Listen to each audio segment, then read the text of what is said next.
All right. We are back here at Song of the Day, coming to you from the Rock Cave. I'm your host, Mark Pierce. It's Monday. Welcome to the work week. It's been a bit since we had an episode, and we're going to try to turn that around this week. I don't know. We're going to do a 7-day challenge. I don't know if I can do it, but we're going to try to get 7 episodes in 7 days. Let's see how many I can get, and we'll see how it plays out. So what are we talking about today? I'm excited to be back here in the cave chatting. For those of you who saw it, the Rock and Roll Hall of Fame induction was over the weekend. I don't always pay a lot of attention to that. I mean, it seems like a lot of the criticisms are like, well, I mean, eventually everyone's just going to be in, right? But there are years where there's some really good performances, and I can see where that's a lot of fun for people. And I actually like a bunch of these inductees. So if you didn't check it out, you should. But they inducted Mary J Blige. Awesome. Her song Therapy from, that might have been 10 years ago already, but that song Therapy, if you don't know it, that's a really good song. Dave Matthews Band. I personally am not a huge DMB fan, but they have a huge following. Trujillo Roberts, their super fan, inducted them, and they did a couple of they did Ants Marching and one other one, and then they did a cover of the Talking Heads, Burning Down the House, so that's pretty cool. Peter Frampton got in there. Cool in the Gang, they put on a good performance. A Tribe Called Quest, you know I'm a big fan of them. Rip Q-Tip, the Low End Theory album was just amazing. If you don't know that, you should check that out. And Foreigner played, which was a big deal. Kelly Clarkson sang I Want to Know What Love Is, and Slash played guitar. Sammy Hagar did Hot Blooded. That's a perfect song for Sammy Hagar. Great. And even Lou Gramm, the original singer there of Foreigner, was able to come out and sing, which you don't see much of. They have a whole different lineup. There's no original members in Foreigner now. But it was nice to see Lou Gramm and the remaining members together there on the stage. So I think I'm going to try to cover them later this week. We'll see. I don't usually give it away, but that might be the case. And so also Cher to put on an awesome performance. What a career she has had. But you think about when she sang If I Could Turn Back Time, which I love that song. That's a great song. And that was from 1989, by the way. And if you remember a couple things about that. One, it was like, I think they considered it kind of a comeback for her. And they were just talking about, everyone was like just about how old she was. And just so you guys know, she was 43 years old when that came out. And then infamously, that video filmed on the USS Missouri with her in her fishnet stockings and bathing suit that was banned. The video was banned on MTV. They eventually showed it after 9 p.m. But anyway, she did a good job with that. So why are we here today? Who are we talking about? Well, I think you've already figured it out. This guy right here.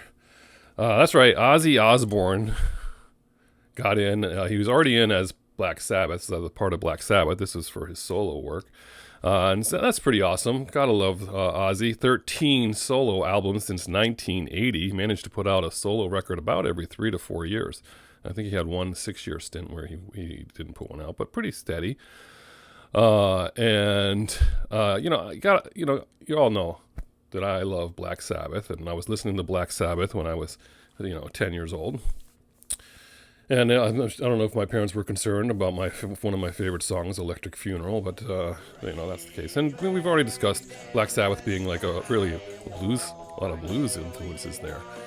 But then Ozzy goes solo and put out some great records. And I was introduced to Ozzy's solo records by someone named Renee,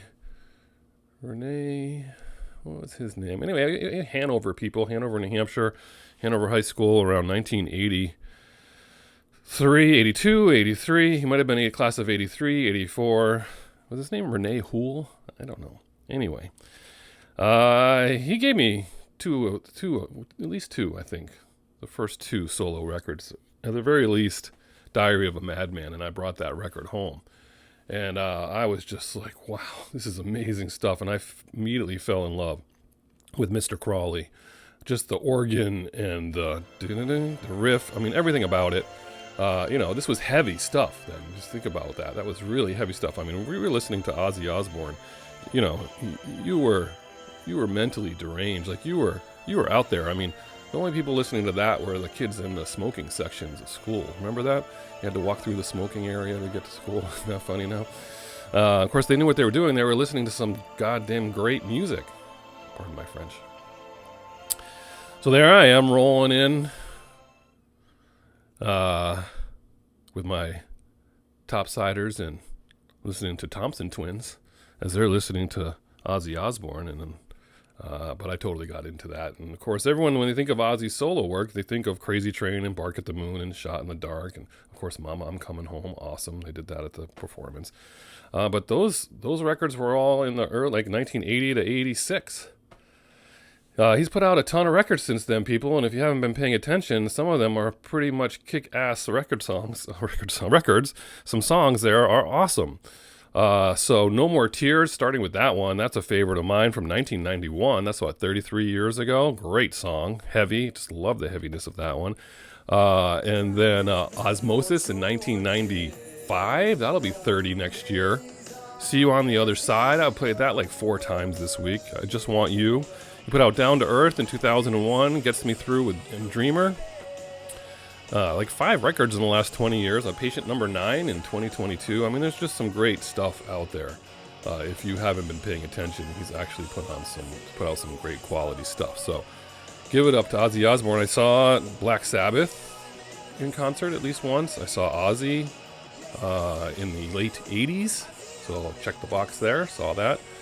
Of course, he had his reality show. That was tough for me. It was tough to see that. A lot of people, I could see why people thought it was entertaining, but that was a rough time for me to see the Prince of Darkness that way. But anyway, he's plugging along to the best of his ability, and you gotta love Ozzy. So, song of the day. How do you pick a song from Ozzy Osbourne? We're at 7.5 minutes. We'll try to keep this under 10.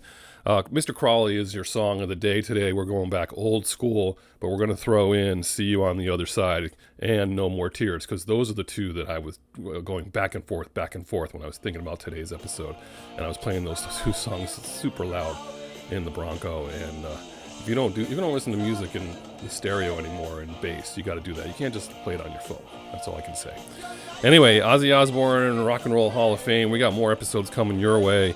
Crank it up today. It's like an Octane Monday or something like that. That's the way to get started, isn't it? Enjoy it, whatever you're doing. I hope it involves music. And as usual, catch you on the flip side.